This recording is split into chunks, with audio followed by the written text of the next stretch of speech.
Corporate जगत और बाजार की दुनिया से ताज़ा खबरों में गोता लगाने के लिए तैयार हो जाइए। बिल्कुल। आज हमारे पास कंपनियों की घोषणाओं, वित्तीय नतीजों और बाजार रिपोर्टों का एक पूरा पिटारा है। काफी कुछ चल रहा है। हाँ, तो आज हम कोशिश करेंगे भारत के बिजनेस लैंडस्केप में जो अहम बदलाव हो रहे हैं उन्हें समझने की, खासकर ये जीएसटी फेरबदल, कंपनियों की नई रणनीतियां और बाजार की नब्ज। सही। चलिए शुरू करते हैं फिर। सबसे पहले सबसे बड़ी खबर, जीएसटी दरों में बदलाव। ये 22 सितंबर से लागू हो रहे हैं। हाँ। कहा जा रहा है कि मकसद है टैक्स व्यवस्था को सरल बनाना और खपत को बढ़ावा देना। आपको लगता है ऐसा होगा? देखिए, इरादा तो यही लगता है। खासकर छोटी कारों, FMCG, cement, renewable energy equipment, इन पर दरें घटाई हैं। तो उम्मीद तो है कि कीमतें कम होंगी, मांग बढ़ेगी। मारुति जैसी कंपनियां तो कह रही हैं 8-9% दाम घट सकते हैं। अच्छा। और बाटा, फर्स्ट क्राई जैसी कंपनियों को भी फायदा दिख रहा है। लेकिन क्या ये सबके लिए अच्छी खबर है या कहीं कोई पेंच भी है? हाँ, वो भी है। देखिए, जैसे गाड़ियों की कीमत कम होगी तो बीमा प्रीमियम घट सकता है। इंश्योरेंस कंपनियों के लिए ये थोड़ा नेगेटिव है। अच्छा। और ये जो फूड डिलीवरी कंपनियां हैं, जोमेटो, स्विगी, उन पर उनकी डिलीवरी पार्टनर्स की कमाई पर 18% जीएसटी का बोझ आ सकता है। ये सालाना कोई 180-200 करोड़ तक हो सकता है। ओह, ये तो काफी बड़ा अमाउंट है। हाँ, और आईटीसी का शेयर देखिए, सिर्फ टैक्स कैलकुलेशन का तरीका बदलने की खबर से ही हिल गया। वैसे एसबीआई चेयरमैन ने तो कहा है कि आम आदमी के लिए राहत है, पर यह भी है कि शराब, तंबाकू जैसी चीजों पर शायद 40% से भी ज्यादा टैक्स लगे। तो जीएसटी तो ठीक है, माहौल बना रहा है, लेकिन कंपनियां खुद क्या कर रही हैं? कुछ बड़े रणनीतिक दाव दिख रहे हैं, है ना? बिल्कुल बिल्कुल। खासकर फ्यूचर टेक्नोलॉजी और नए बाजारों पर फोकस है।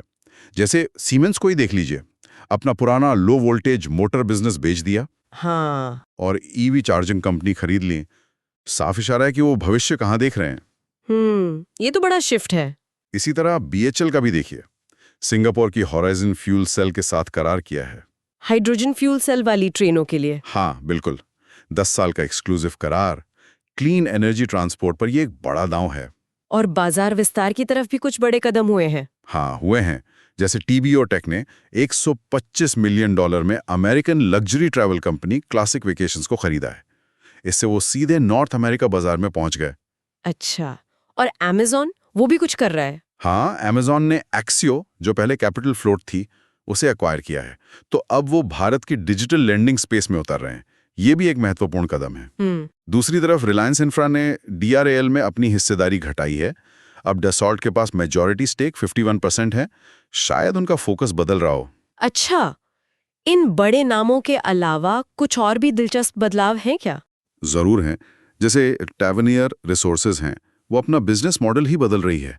फिल्म प्रोडक्शन और डिजिटल मार्केटिंग में जा रही है। अरे वाह। और कोरोमंडल इंटरनेशनल काकीनाडा में 50 करोड़ का नैनो फर्टिलाइजर प्लांट लगा रहे हैं।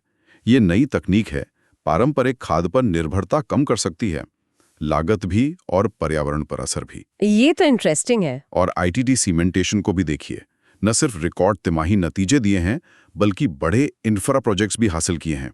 इंफ्रा में मजबूती दिख रही है। चलिए अब जरा बाजार का रुख करते हैं।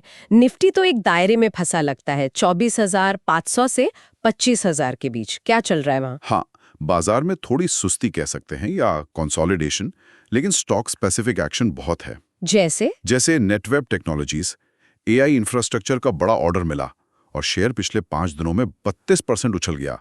ये एआई का क्रेज साफ दिखता है। हाँ, एआई की तो धूम है। और बीएसई का फैसला भी थे। डेरिवेटिव्स एक्सपायरी गुरुवार कर दी। एनएसई की फिन निफ्टी एक्सपायरी से अलग। ट्रेडर्स को एक और विकल्प मिला और उनका मार्केट शेयर रिकॉर्ड 56% पर पहुंच गया। शेयर भी भागा। ये स्मार्ट मूव था। लेकिन एक चिंता की बात वो विदेशी निवेशकों की बिकवाली है, एफआईआईज जो पैसा निकाल रहे हैं। बिल्कुल, खासकर फाइनेंस और आईटी से। पिछले 2 महीनों में 60,000 करोड़ रुपए से ज्यादा की निकासी हुई है। ये सिर्फ प्रॉफिट बुकिंग है या कुछ और? शायद सिर्फ प्रॉफिट बुकिंग नहीं है। हो सकता है ग्लोबल अनिश्चितताओं के चलते रिस्क कम कर रहे हों, या फिर भारत के कुछ सेक्टर्स में वैल्यूएशन ज्यादा लग रही हो। मिला जुला असर है। और बाजार में कुछ चुनौतियों और विवाद भी तो सामने आए हैं। हाँ, वो भी है। अमेरिका ने जो भारतीय स्टील और लोहे के उत्पादों पर 50% टैरिफ लगाया है, उसका असर दिखने लगा है। जैश इंजीनियरिंग जैसी कंपनीज ने अपने प्रॉफिट अनुमान घटा दिए हैं। कुछ कंपनियां दिवालिया प्रक्रिया में भी हैं, जैसे क्वाड्रेंट टेलीवेंचर्स। अच्छा। और एक बड़ी खबर है बैंक ऑफ बड़ौदा से। उन्होंने रिलायंस कम्युनिकेशंस और अनिल अंबानी के लोन खाते को बैंकिंग नियमों के तहत फ्रॉड घोषित किया है। अच्छा। हालांकि रिलायंस इंफ्रा और पावर ने कहा है कि इसका उन पर असर नहीं होगा। हाँ, उन्होंने यही स्पष्ट किया है कि वो अलग कंपनियां हैं। यहाँ ये साफ करना जरूरी है कि हम सिर्फ इन घटनाक्रमों की जानकारी दे रहे हैं, किसी का पक्ष नहीं ले रहे। ठीक है। उधर गेम्सक्राफ्ट टेक्नोलॉजीज का मुनाफा गिरा है और कंपनी ने अपने पूर्व सीएफओ पर फंड के दुरुपयोग का आरोप लगाया है। पुलिस में शिकायत भी की है। तो काफी उथल-पुथल है। तो कुल मिला के तस्वीर ये है कि जीएसटी बदलाव कई सेक्टरों को नया रूप दे रहे हैं। हाँ, कंपनियां भविष्य की technology, AI, EV, hydrogen, nano fertiliser और बाजार विस्तार में बड़ा निवेश कर रही हैं। बिल्कुल। और बाजार में जहां कुछ स्टॉक चमक रहे हैं, वहीं एफआईआईज की बिकवाली और कुछ कॉरपोरेट विवाद चिंता का विषय बने हुए हैं। सही कहा। और यहाँ एक सोचने वाली बात ये उभरती है, हम देख रहे हैं कि नीतियां खपत बढ़ाने पर फोकस कर रही हैं, कंपनियां फ्यूचर टेक में पैसा लगा रही हैं, लेकिन इन सब कॉरपोरेट चालों और बाजार के शोर के पीछे क्या उपभोक्ता व्यवहार या अर्थव्यवस्था में कोई गहरे छुपे हुए बदलाव भी हो रहे हैं जिन पर अभी शायद हमारी नजर नहीं गई है? ये सवाल आगे सोचने लायक है।